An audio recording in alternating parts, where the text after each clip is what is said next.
आदिवासी महिलेवर झालेल्या सामूहिक अत्याचाराच्या प्रकरणी नवापूर तालुका बंदची हाक देण्यात आलेली असून या बंदला 100% प्रतिसाद मिळतोय। या बंदच्या पार्श्वभूमीवर नवापूर शहर आणि परिसरात मोठा पोलीस बंदोबस्त तैनात करण्यात आलेला आहे। या ठिकाणाहून आढावा घेतलाय आमच्या प्रतिनिधींनी।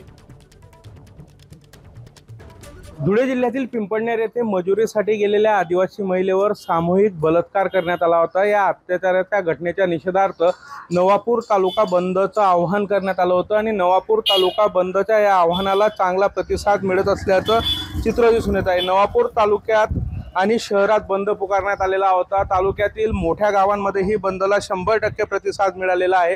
महिलांवरील अत्याचाराच्या घटनांमध्ये वाढ होत असल्याने शासनाने महिला अत्याचाराच्या संदर्भातलं धोरण कडक करावं, त्याचप्रमाणे पिंपळनेर इथे अत्याचार झालेल्या महिलेला न्याय मिळावा, यातील दोषींना फाशीची शिक्षा देण्यात यावी, यासह आदी मागण्यांसाठी नवापूर तालुका बंदचं आवाहन करण्यात आलं होतं आणि या बंदला 100% प्रतिसाद मिळालेला आहे।